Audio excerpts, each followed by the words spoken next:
Sooner Scoop HD.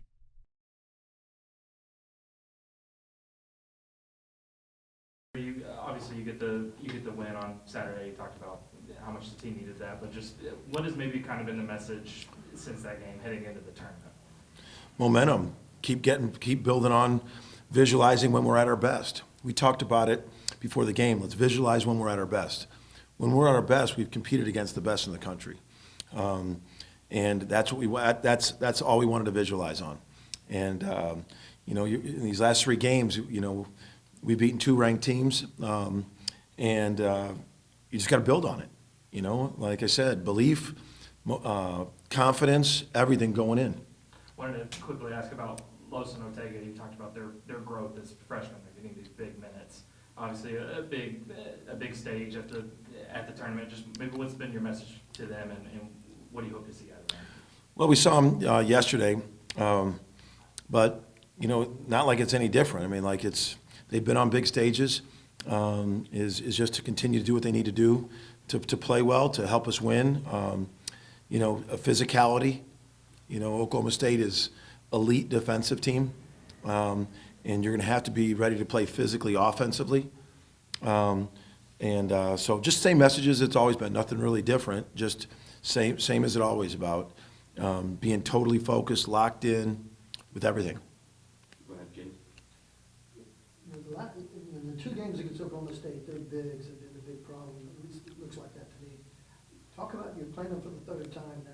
Talk about handling those bigs, and especially with Tanner playing so well.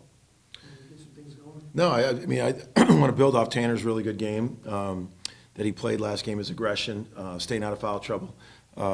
They're just length and athleticism between Boone, Cisse, Newton, Tyreek. I mean, they got some length and athleticism in there. So they played very well. Those guys have had great years. Cisse, when he's been in there, has been really good. Boone, an all-league player.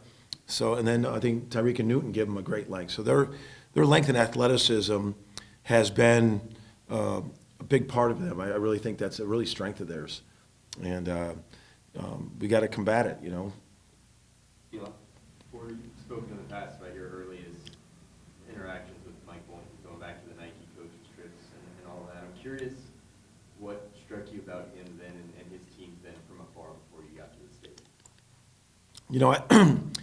I just think defensively, they just play so hard and long. He's recruited to the athleticism and length to it, and he's just a humble, great guy. And I think he's done a really good job, and he just does defensively.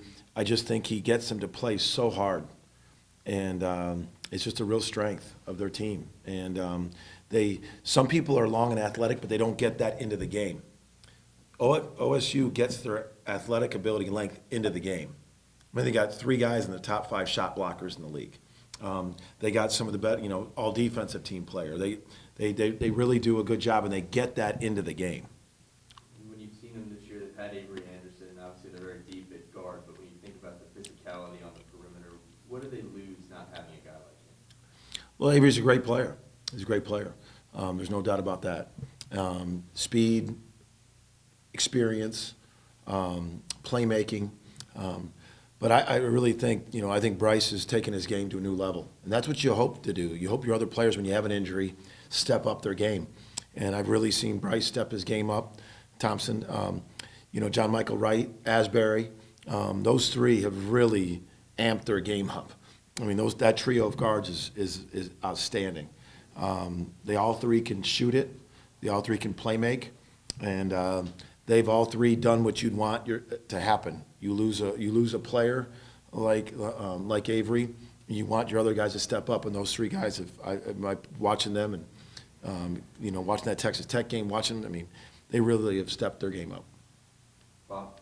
Porter, I know Jalen's a team first guy, but we're surprised he didn't make the all defensive team.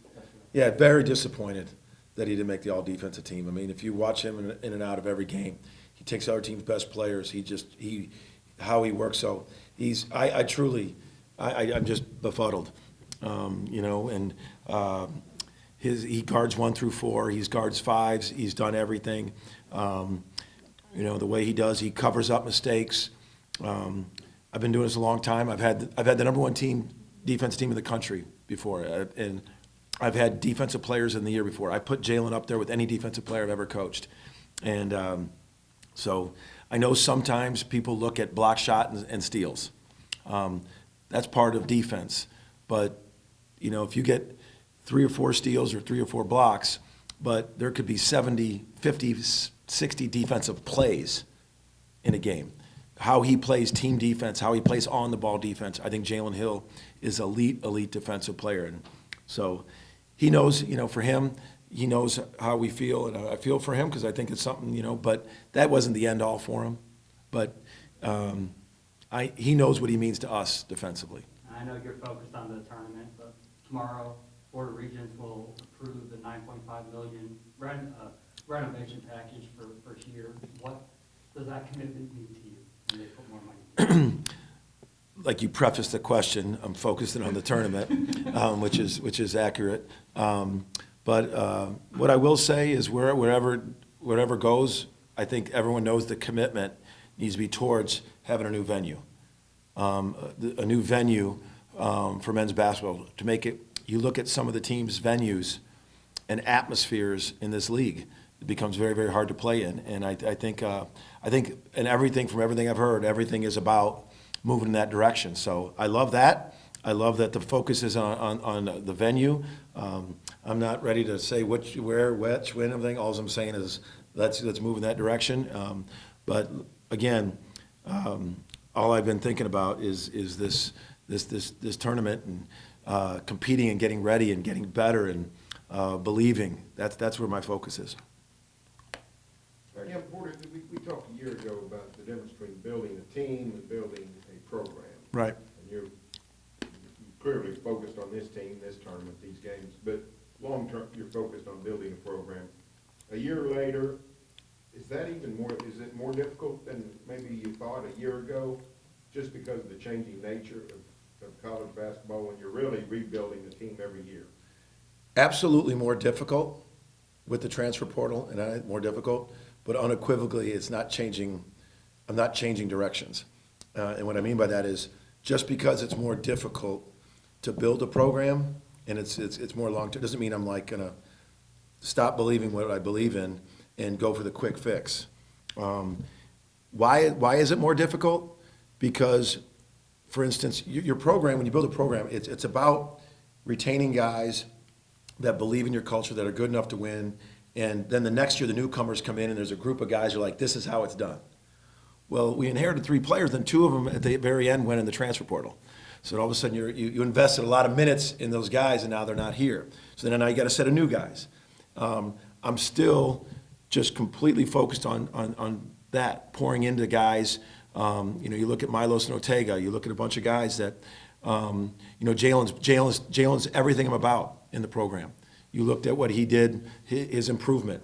Last year's improvement over the year before we got here, and then this year's improvement. I've really improved a shot. It's about developing guys, keeping them in. And it's hard because everybody wants the quick fix nowadays. If you're not playing right away, the grass is greener somewhere else.